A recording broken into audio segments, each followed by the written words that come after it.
आप देख रहे हैं TNB।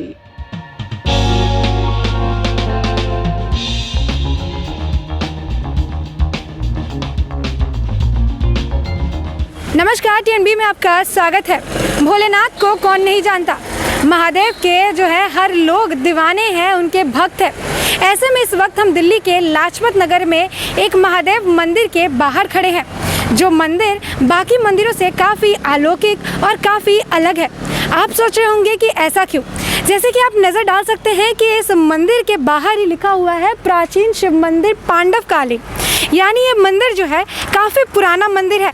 और इसके साथ ही सिर्फ पुराना भी नहीं है, इसके साथ है इसमें कई अलग विशेषताएं भी हैं, कुछ अलग इसमें खास बात भी है जो इसको बाकी मंदिरों से, बाकी शिव मंदिरों से काफ़ी अलग और अलौकिक बनाता है। तो आइए जानते हैं कि ये शिव मंदिर बाकी मंदिरों से क्यों भिन्न है, इस शिव मंदिर में क्या अलग और ख़ास बात है।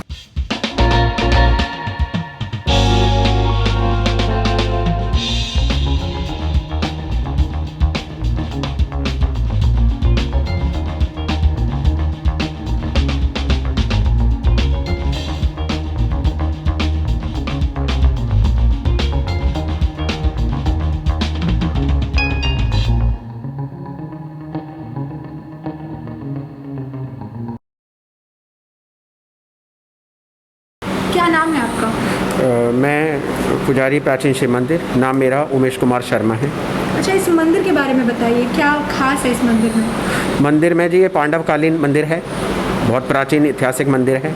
आसपास के क्षेत्रों का, लाजपत नगर का, जल विहार से काफ़ी लोग जुड़े हुए हैं, तो बहुत ही प्राचीन मंदिर है।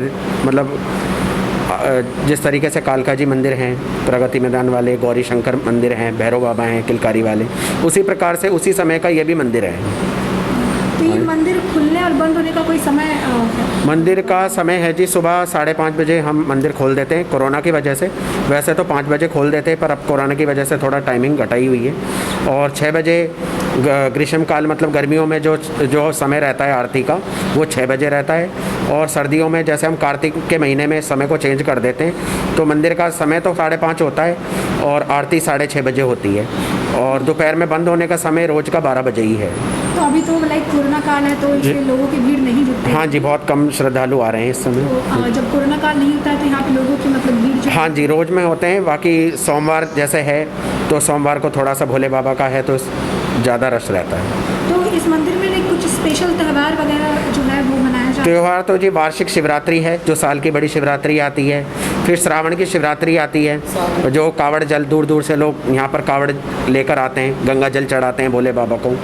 तो ये है कि आसपास क्षेत्र यहाँ के जैसे भोगल है, नेहरू नगर है, लाजपत नगर है, कालका जी से, मतलब दूर दूर तक जिन लोगों को इसके मंदिर के बारे में पता है वो दूर दूर से आते ही हैं जी। और इसमें विशेष यह है कि जो वर्ष की जो हमारी शिवरात्रि आती है, तो उस पर भगवान शंकर की शिव बारात निकलती है शाम के समय। तो उसको भी तकरीबन 80 वर्ष के करीब हो गए हैं। 80 वर्ष हो? हाँ जी, 80 वर्ष हो गए हैं। ये हमारे परदादा जी ने उसको उस समय से बोला था कि भाई आज जैसे शंकर भगवान की विवाह है तो इनकी बारात निकलनी चाहिए। तो आज थोड़े लेवल से वो ढोलकी और उनको लेकर शुरू हुई थी, तो आज बड़े स्तर पे है कि 30-40 मतलब झांकियाँ होती हैं, बैंडें हैं, मतलब बहुत अच्छे लेवल पर भोगल से जो शिव बारात निकलती है। और अगले दिन हमारे लाजपत नगर की यहाँ से शिव बारात निकलती है। मतलब आप इस मंदिर का रखरखाव कितने सालों से कर रहे हैं? जी, हमारा है जो रखरखाव हमारी पीढ़ियों से चल रहा है। 80 वर्ष से ऊपर हमको इसका रखरखाव करते हो गया है। आइए मैं आपको बता देता हूँ। ये हमारे परदादा जी हैं, पंडित गंगा साहे जी। ये सन 1940 में इधर आए थे, तो इन्हीं ने ही मतलब बहुत ये मतलब घना जंगल होता था, तो काफ़ी इसको झाड़ियाँ वगैरह हटा के, पेड़ों को काट के तो ये निकाला था इनको शिवलिंग को। तो ये शिवलिंग बहुत नीचे हुआ करते थे। फिर इनके परिवार की स्थापना कराई। तो ये जो आप इसमें फ़ोटो में देख रहे हैं, ये 1944 का है। 44 में यहाँ पहली शिवरात्रि की पूजा कराई गई थी। उससे पहले यहाँ पर कोई पूजा ही नहीं हुई थी। तो जैसे था पहले भोले बाबा ही थे, फिर इनका परिवार इन्होंने स्थापित करवाया। गणेश जी हैं, गौरा माता हैं, नंदीश्वर भगवान हैं, स्वामी कार्तिक जी हैं और ये भगवान भोले बाबा। तो इनको पंचायतन इनको बनाया, तब इनकी पूजा प्रारंभ हुई 1944 से। उसके बाद इनका कार्यकाल रहा जी, सन 1940 में आए थे और ये 1970 तक यहाँ पर रहे। मतलब उसके बाद 75 में ये पूरे हो गए थे। 75 से और 70 से 75 के बीच में 1985 तक ये मेरे दादाजी रहे हैं, स्वर्गीय श्री नानकराम शर्मा जी। और उस 85 के बाद मेरे पिताजी रहे हैं, जो अभी इसी वर्ष इनका स्वर्गवास हुआ है 2010 में 10 जनवरी को। तो अब तक इनका कार्यकाल रहा था। मैं भी इनके साथ, मेरे ये पिताजी हैं पूरनचंद शर्मा, इनका मैं ज्येष्ठ पुत्र हूँ उमेश शर्मा। तो मैं भी इनके साथ 2005 से मतलब पढ़ते हुए इनके साथ साथ अपनी, जैसे हमारी ख़ानदानी वो है परंपरा, मंदिर की पीढ़ी दर पीढ़ी जो भोले बाबा की सेवा चल रही है, उसी में मैं सम्मिलित हूँ। और 2010 से ये मेरे छोटे भ्राता हैं गिरीश शर्मा, तो ये भी इसी मंदिर में साथ ही हम दोनों भाई भोले बाबा की सेवा संभाल। मतलब आपके बाद जो है आपका पुत्र इस चीज़ को कंटिन्यू करेगा? हाँ जी, बिल्कुल करेंगे।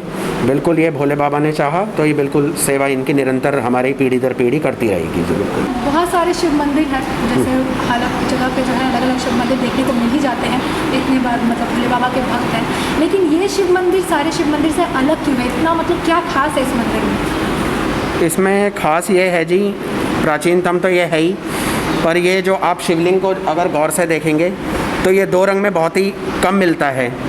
मतलब ये स्वयं उत्पत्ति में देखा जाए तो नर्मदेश्वर महाराज हैं, जैसे नर्मदा के जो तटों पे मिलते हैं, उसी प्रकार से ये हैं 2 रंग में। या तो आपको शिवलिंग या तो बिल्कुल काले मिलेंगे या सफ़ेद मिलेंगे, जिस तरीके से आजकल की मूर्तियाँ बनी हैं। इस तरीके का शिवलिंग आपको देखने में बड़ा अद्भुत लगेगा। तो इस तरीके से है। फिर ये इसका सारा स्ट्रक्चर सारा बना हुआ अष्टकोण पर है, मतलब अपने आप में ये बड़ी प्राचीनता को दर्शाता है।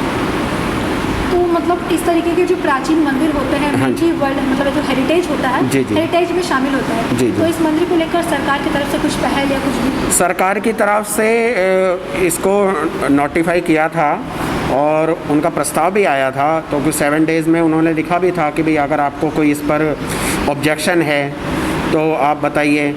तो जैसे हमारे पूर्वज थे तो उन्होंने यही किया कि भाई इसके रख रखाव हम कर रहे हैं तो सरकार इसमें दखल क्यों दे। ठीक है जी, तो इसका कारण था, बाकी ऐसा कुछ नहीं है। बाकी जैसा है अब प्राचीनता में इसकी रख रखाव आप देख रहे हैं, जिस तरीके से साफ़ सुथरा मंदिर बना हुआ है। तो हम मतलब मंदिर को अपने परिवार की तरह इसको रखा हुआ है। जैसे हम अपने घर परिवार के सदस्यों की देखरेख करते हैं, उसी प्रकार से हमने मंदिर का भी अपने आप ही साफ़ सफाई रख रखाव, भगवान का समय मतलब जैसे शयन कराने का, भोग लगाने का, भगवान का जो समय है वो मतलब बहुत तरीके से चलने वाला, जो क्रम से चलता है उसी तरीके से चल रहा है। तो मतलब भगवान को आप लोग क्या भोग लगाते हैं? भोग में क्या चढ़ाते हैं? भोग में तो रोज़ का तो इनका जी सुबह तो जैसे पंचामृत से स्नान होता है। बाकी जो घर पे हमारा साधारण भोजन बनता है उसका, जैसे हम ब्राह्मण लोग हैं, बिना लहसुन प्याज का जो होता है उनको भोजन, जैसे अन्न का जो भी बनता है घर में, वो भोजन इनको भोग लगाते हैं भगवान को। और सायंकालीन रात को दूध का भोग लगाते हैं।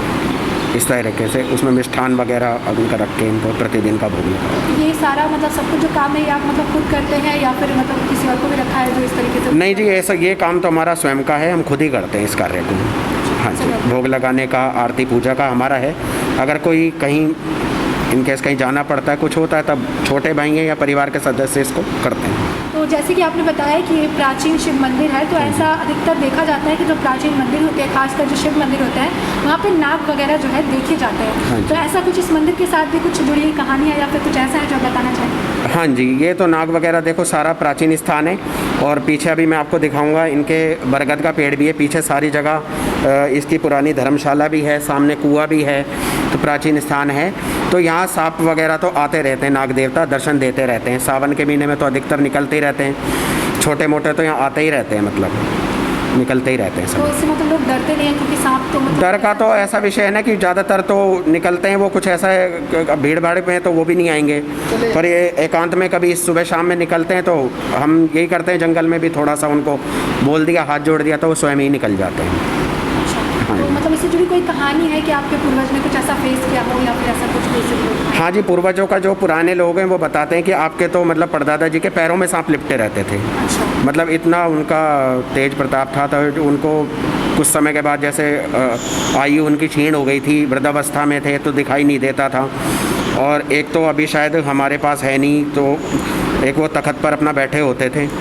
तो एक नाग देवता आए, तो किसी भक्त ने बताया कि पंडित जी आपके पैर में नाग देवता बैठे हुए हैं। तो वो दादाजी के हाथ में जैसे डंडी थी, तो उन्होंने वो उसको थोड़ा सा हटाया, तो वो उनके मुंह पर लग गई नाग देवता के।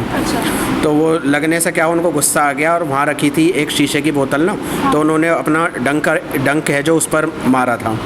तो वो इतनी बड़ी बोतल कांच की इतनी हो गई थी, मतलब छोटी सी हो गई थी, मतलब इतना विष था उनके अंदर, मतलब छोटी सी। उनको मेरे दादाजी को कुछ कहा नहीं उन्होंने, पर जो गुस्सा था वो सारा उस बोतल पर निकाल दिया। तो वो जो कांच की जो बोतल थी वो मतलब काफ़ी जो बड़ी होती है, बिल्कुल छोटा सा रूप ले लिया था उसने। मैं मंदिर के पीछे प्रांगण में आपको ले चलता हूँ। वहाँ पर इसी मंदिर के समय का प्राचीन वट वृक्ष है, बरगद का पेड़। आइए मैं आपको वहाँ लेकर चलता हूँ।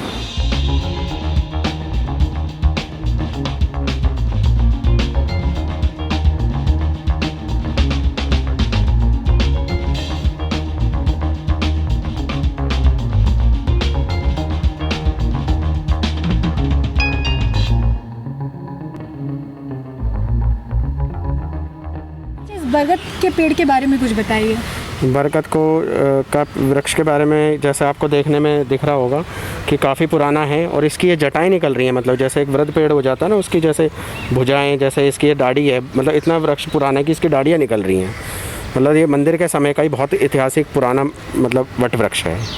और उसी के साथ के ये पीपल वृक्ष है, मतलब ये बड़े संयोग बड़े कम मिलते हैं कि वट वृक्ष हो और वहाँ पर पीपल भी हो साथ साथ।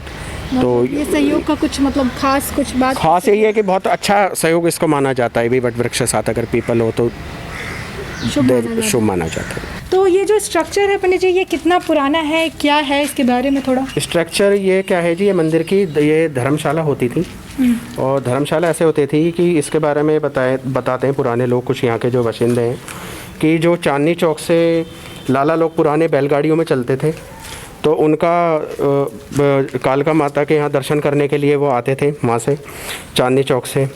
तो सेठ लाला लोग जो वहाँ से आते थे, वहाँ के दर्शनार्थी जो भक्त लोग होते थे, कालका जी मंदिर आते थे, तो वो यहाँ से किलकारी वाले बाबा मंदिर प्रगति मैदान होते हुए आते थे। तो दूसरा स्थान उनका ये ठहराव होता था कि यहाँ वो थोड़ा विश्राम कर लेते थे। यहाँ अपने अंदर ये जो बड़े बड़े जो कमरे दिख रहे हैं, यहाँ कमरे ये, हाँ जी, ये धर्मशाला होती थी, तो यहाँ ये विश्राम कर लेते थे। और ये अभी स्ट्रक्चर देख रहे हो तो ये बिल्कुल मंदिर के साथ मिल रहा है, ये देखिए आप। अच्छा, ये हाँ, ये जो है, हाँ जी, ये सब उसी के समय का बना हुआ है। और ये क्या नाम से जो सामने जो आपको दिखाई दे रही है, ये घुड़साल होती थी, अपने घोड़ों को यहाँ बैलगाड़ी जिस पर वो आते थे उनको थोड़ा यहाँ विश्राम टहला देते। अच्छा, पहले यहाँ एक कुआं भी होता था, एक कुआं वहाँ पर है मंदिर के साथ, तो वहाँ पे वो ऐसा था नहा लेते थे अपना, थोड़ा जैसे गर्मियों में आए तो पानी पिया, नहाए धोए। और हमारे जब परदादा जी भी इधर आए थे स्टार्टिंग में, तो उस टाइम नल वगैरह तो कुछ होते नहीं थे, तो अपना उधर ही कुएँ पर ही वो अपना रोज़ अपना बाल्टी से नियमित रूप से जल वगैरह स्नान करते थे, उसी का जल पान करते। तो पंडित जी, जैसे मंदिर हमने देखा कि इतने सुंदर तरीके से, भव्य तरीके से आपने इसको सजा के रखा है, इतने खूबसूरत तरीके से साफ सफाई करके रखी है, बट मतलब ये जो है ये पूरा खंडर की तरह नजर आ रहा है। तो खंडर का ये था जी, ये पुरानी तो जगह जैसे मंदिर की है सारी जगह, पर ये है कि कुछ कारणवश ये मतलब दिल्ली गवर्नमेंट के अंडर में है अभी, तो हमें तो उतनी पोर्शन ही अभी जितना है मंदिर का उतनी मिली हुई है। ये अभी दिल्ली जल बोर्ड के उसमें आती है, तो उसमें इनकी अपनी देख रेख है वो। तो दिल्ली जल बोर्ड मतलब इसको थोड़ा साफ सफाई करके या इसको थोड़ा सौंदर्य करें? हाँ, सौंदर्य करके करे या मंदिर को इस प्रकार से दे रख रखाव के लिए कि भी आप देखिए इसका ये मतलब मंदिर की ही है ये धरोहर, ये धर्मशाला है। क्या चाहते हैं मतलब अगर आप लोगों को फिर से रख रखाव के लिए दिया जाए तो फिर इसको आप थोड़ा बेहतर? हाँ जी बिल्कुल, और क्या, आप तो देखो बिल्कुल अजीर्ण हो गई है, पर यह है कि आगे आने समय में जैसे किस तरीके से जगह मिलती है, तो जैसे कोई गुरुकुल हो गया, बच्चों के लिए कुछ बना दो, या धर्मशाला भी है तो इसको मेंटेन करें ढंग से भी, ये दिखाने के लिए, दर्शनों के लिए कि भाई कभी कोई पुराने जैसे स्टोरी को पता करें तो भी ये हमारी चीज़ को मतलब प्रिजर्व करना चाहते हैं ताकि हाँ बिल्कुल बिल्कुल कि जगह का उपयोग हो इस तरीके से, मतलब गंदगी ना रहे। हाँ, तो आपने बताया कि वहाँ पे मतलब घुड़साल है जहाँ पर? हाँ जी बिल्कुल, घुड़साल है डालते हैं वहाँ पे, वो जी इनकी ये दीवार लगी हुई है यहाँ पे ना, तो उस तरफ तो पहुँचना बड़ा मुश्किल है, बाकी ये आप इसकी देख लीजिए, यहीं से आपको पता चल जाएगा। वहाँ से जाने का रास्ता नहीं है, पर ये सारी ये इनकी एंट्री होती थी, यहाँ सर मेन एंट्री होती थी। ये बाग होता था और बाग के कोने में ये मंदिर होता था अपना शिवालय। तो ये इसके 4 मठ थे, जैसे पुराने मठ है, एक यहाँ पर था, एक पीछे कोने पर था, एक इधर था, तो वो समय के साथ जैसे बिल्कुल नष्ट हो गए। और बाकी ये है कि जितना जो शेष बचा है वो आपको देखने में पता चलेगा कि हाँ भाई ये मंदिर की ही जगह है या मंदिर की ही धर्मशाला है, घुड़साल है, मतलब अपने आप में ही प्राचीनता ये दर्शाती जो है। पूरा जो यहाँ पे ये पूरा ज़मीन है, ये अब सरकारी जो है जल विभाग जो है उसके अंडर में। हाँ जी, दिल्ली जल बोर्ड के अंदर में है ये बिल्कुल अभी तो इस समय तो। तो अभी मतलब जैसे बारिश वारिश होती है तो ये जंगल थोड़ा बड़ा हाँ हो या बिल्कुल फिर जी ऐसा? बिल्कुल, हाँ इसी में ही है, सारा जंगल है तो यहाँ थोड़ा सा जंगली जानवर कुछ छोटे मोटे निकलते रहते हैं। कच्ची जगह है, सांप वगैरह भी इसी इधर ही से ही आते हैं, तो सारी भोले बाबा की जगह है।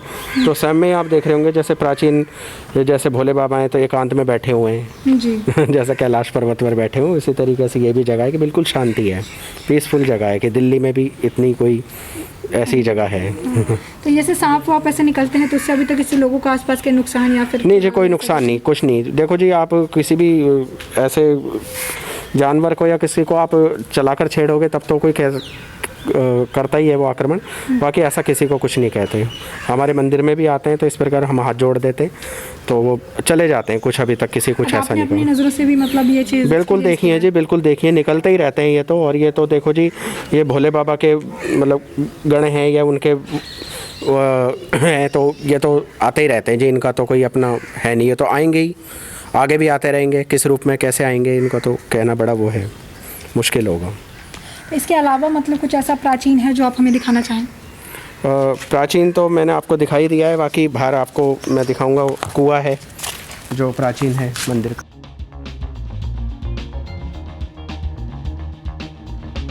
उसी समय का ही ये कुआं है मंदिर के साथ का।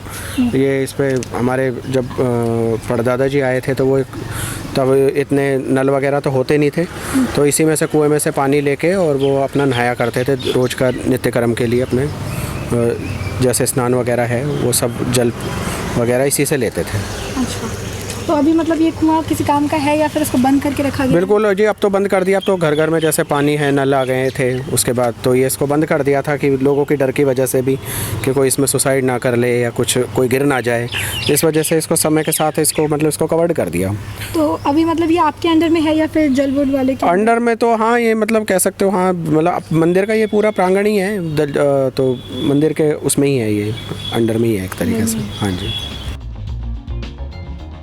के पीछे का कुछ मतलब कहानी हो या फिर पत्थर का ये है जी, जब इसका निर्माण चल रहा था, कुछ नवनिर्माण, जैसे पुराना मंदिर था धीरे धीरे इसको लेवल कर रहे थे, तो उसमें जैसे थोड़ी बहुत खुदाई हुई थी, उसमें ये थोड़े से ये पत्थर भी निकले थे उसी समय के। तो ये कहीं ना कहीं देखो आपको हाथ से बनी कुछ कारीगरी नजर आ रही होगी, ये भी प्राचीनतम मतलब उसी समय के पत्थर हैं।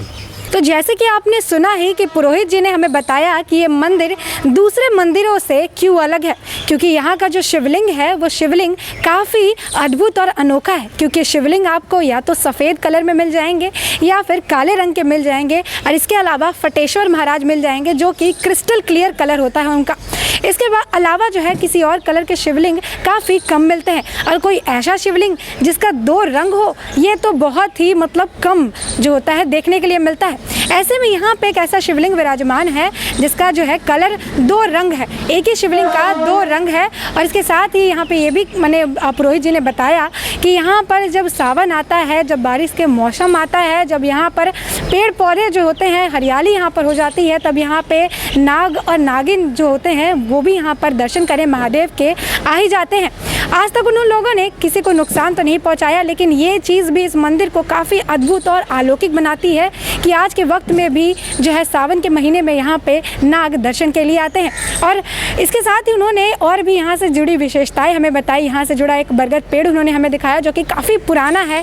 यहाँ से जुड़े उन्हें धर्मशाला हमें दिखाई, यहाँ से जुड़ा एक कुआं उन्होंने हमें दिखाया और बताया कि ये सारी चीज़ें जो है इसको इतना अलग और अलौकिक बनाती है। ये जो मंदिर है बाकी मंदिरों की तरह नहीं है, ये मंदिर जो है अष्टकोण मंदिर है जो कि काफ़ी कम देखा जाता है। इसके साथ ही बता दें आपको कि ये मंदिर जो है बहुत ही खूबसूरत, बहुत ही अच्छे मतलब तरीके से इसको मेंटेन किया गया है, बहुत ही ज़्यादा साफ़ सुथरी और बहुत ही मतलब खूबसूरत मंदिर है ये। अगर आप भी दिल्ली में रहते हैं और आप अगर इस मंदिर के दर्शन करना चाहते हैं तो अगर आप मेट्रो से आना चाहें तो आप लाजपत नगर मेट्रो में आ सकते हैं। वहाँ पे आप किसी भी गेट नंबर से निकलकर आप एक ऑटो ले सकते हैं और ऑटो से आप इस मंदिर के बारे में बताते हुए, पूछते हुए कि हमें पांडवकालीन मंदिर जाना है, वो ऑटो वाला आपको यहाँ पर लेकर आ जाएगा। और यहाँ पर आपको सिर्फ और सिर्फ 20 रुपये भाड़ा जो है उसको देना पड़ेगा। और अगर आप अपनी गाड़ी से यहाँ पर आना चाहते हैं तो फिर आप इस मंदिर जो है यहाँ पर आप डायरेक्ट आ सकते सकते हैं। मेट्रो स्टेशन के पास से अगर आप किसी से भी पूछिएगा तो वो आपको यहाँ का जो लोकेशन है उसे आपको डायरेक्ट बता देगा, क्योंकि मेट्रो स्टेशन से यहाँ का जो डिस्टेंस है वो बाई ऑटो 8 मिनट का है। तो आप 8 से 10 मिनट में यहाँ पर आप पहुँच सकते हैं। आपको बता दें कि यहाँ पर काफ़ी जगह है जहाँ पर आप अपनी गाड़ी वगैरह भी पार्क कर सकते हैं। तो यहाँ पर सुविधाएँ जो हैं पूरी तरीके से अवेलेबल है। बाहर खाने पीने की ज़्यादा चीज़ें अवेलेबल नहीं है, आपको थोड़ा ट्रैवल करके थोड़ा दूर तक जाना पड़ेगा कुछ खाने के लिए, क्योंकि इसके बाहर एक छोटा सा एक जो है दुकान है जहाँ पे सिर्फ चाय और मैगी वगैरह आपको मिल सकती है। इसके अलावा आपको ज़्यादा कुछ यहाँ नहीं मिल पाएगा। और बाकी ये जो पूरा मंदिर है इसको एक्सप्लोर करने में आपको ज़्यादा से ज़्यादा 1 घंटे का वक्त लगेगा। 1 घंटे में आप ये पूरा मंदिर अच्छी तरीके से एक्सप्लोर कर सकते हैं और यहाँ पे बाबा के दर्शन भी कर सकते हैं। इसी के साथ ऐसी और खबरों के लिए, दिलचस्प चीज़ों के लिए जो है TNB के साथ बने रहें। हमारे नए अपडेट्स पाने के लिए चैनल को सब्सक्राइब करें और बेल आइकॉन पर क्लिक करें। साथ ही आप हमारे वीडियो को लाइक एंड शेयर करना ना भूलें।